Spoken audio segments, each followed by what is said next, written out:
Hello and welcome to our first Euronet 2023 summit. My name is Beatriz Rios and I will be your host today. And I have with me to ask questions in the debate the journalists from our network, the Euronet Plus network, from all over Europe. I'm going to switch now to French pour donner la bienvenue à mes collègues francophones. Et je me tourne vers Romain qui est à Strasbourg. Romain, tu as la parole. Merci. Bonjour Monsieur Borrell, je suis Romain Lostis pour la radio européenne EU Radio. Donc une question en français si vous êtes d'accord. Vous en avez un petit peu parlé, mais comment peut-on comprendre le soutien de plus en plus large de la part des Européens à l'élargissement de l'OTAN à l'Ukraine? Faut-il y voir une forme d'alternative plus facile que l'élargissement de l'Union européenne à l'Ukraine? Merci. Encore une fois, je suis représentant de l'Union européenne et pas de l'OTAN.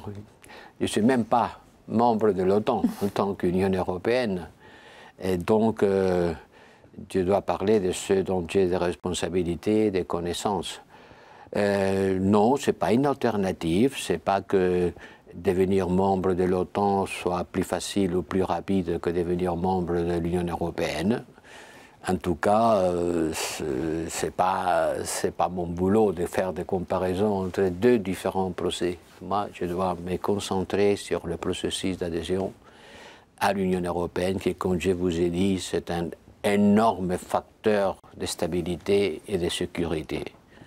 Aujourd'hui, l'Union européenne agit comme un imam, comme un magnet, quelque chose qui attire les gens, qui attire les populations et qui attire les États. Nous avons 9 ou moins États qui veulent devenir membres, qui ont été reconnus comme candidats. Et il y en a encore d'autres qui voudraient l'être. Donc l'Union européenne doit gérer cette demande. Et avec ça, croyez-moi, on a déjà beaucoup de travail. Romain, est-ce que tu as une question de suivi? Oui. Vous avez aussi dit que ces dernières semaines, beaucoup de tabous ont été dépassés en ce qui concerne la défense européenne. Est-ce que vous pensez qu'il est possible de parvenir à un consensus ou à un compromis entre l'objectif de la France d'investir massivement dans l'industrie européenne de défense et la position des pays d'Europe de l'Est qui sont plutôt favorables à une approche plus transatlantique? Il faut pas confondre les capacités militaires et les capacités industrielles. Il y a un rapport. Vous ne pouvez pas prétendre avoir des capacités militaires autonomes sans avoir une capacité industrielle de base. Si vous achetez toutes vos armes à quelqu'un d'autre, il se peut qu'à un certain moment, ça vous manque. Comme ça a été le cas pendant la pandémie, quand tout d'un coup, on s'est rendu compte que dans nos pharmacies, il n'y avait pas de paracétamol, et tous les paracétamol étaient produits en Inde et en Chine. Bon, imaginez-vous la même chose vis-à-vis des armes. Tout d'un coup, on se rend compte que pour se défendre, on dépend de l'industrie qui est placée quelques kilomètres, milliers de kilomètres ailleurs. Ça, c'est pas possible. Si vous voulez être un agent sérieux, autonome et capable, vous devez avoir votre base industrielle. Ceci dit, il y a une guerre et on ne peut pas dire aux Ukrainiens, attendez, on va vous donner des armes le temps qu'on aura construit des usines pour les produire. Ça serait trop tard. Donc c'est à la fois un moment où on peut pousser le développement de nos capacités industrielles. Ça se passe dans les moyens termes. Hein. Vous ne faites pas comme ça et demain vous avez l'industrie qui produit des missiles. Ça prend son temps. Mais en même temps, il y a des urgences. Et les urgences, il faut les satisfaire dans les temps requis. Et oui, il faut trouver un équilibre entre le développement de l'industrie et la capacité de fournir vite les besoins du moment. Et à long terme, remplacer ce qu'on a envoyé en Ukraine. Je vais me tourner maintenant vers Daniel qui est à Luxembourg. Oui, bonjour, merci Béatrice. Bonjour Monsieur Borrell. Je suis Danielle Weber avec la radio publique luxembourgeoise. Alors, la présidente de la Commission, Ursula von der Leyen, a annoncé cette semaine que la Commission allait faire une proposition comment utiliser les réserves russes gelées en Europe pour aider l'Ukraine. Il y a différentes options pour faire cela qui sont envisagées. Alors ma question c'est, connaissez-vous déjà la proposition de la Commission? Laquelle des options va être proposée?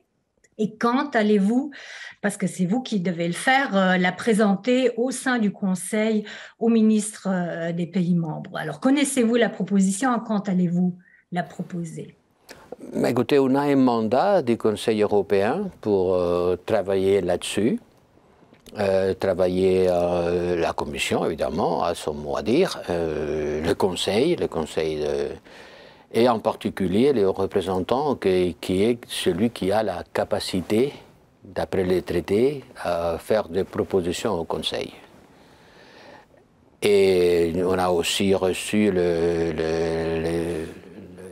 les mots d'attention de la Banque centrale européenne qui nous prévient du risque que ça peut représenter pour l'euro, par la fiabilité de l'euro en tant que monnaie de réserve. Tous ces éléments, il faut les tenir en compte. Et comme finalement, c'est moi qui dois faire la proposition, j'ai dit à la Banque centrale européenne qu'on va attendre les prochains conseils européens pour qu'ils nous donnent des guidance pour dire de quelle manière avancer. Mais à mon avis, il faut faire ça d'accord avec d'autres pays. On ne pourrait pas et on ne devrait pas faire ça tout seul. Et on devrait faire ça toujours avec plein respect de la légalité internationale. D'ailleurs, déjà, le Conseil européen nous avait chargé de travailler dans ces lignes, sur ces conditions, d'accord avec nos partners et en plein respect à la légalité. Il y a la position de la Banque centrale européenne qu'évidemment il faut tenir en compte. Moi, particulièrement, je la tiendrai beaucoup en compte. Et la proposition doit venir du haut représentant. Et pour l'instant, j'en ferai aucune avant que le Conseil européen en discute.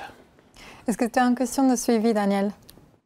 Oui, justement, au sein du Conseil européen, on a eu une discussion entre les ambassadeurs il y a quelques jours et on a quand même su qu'il y a des pays qui sont assez prudents, voire qui voient vraiment des problèmes légaux aussi et qui voient aussi des problèmes en vue de l'importance de l'euro sur les marchés internationaux.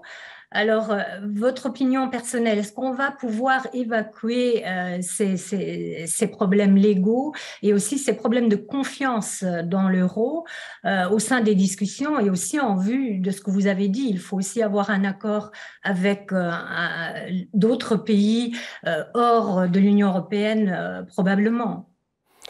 Vous savez, ça serait vraiment rare que sur un sujet aussi complexe, tout d'un coup, il y avait l'unanimité entre les États membres.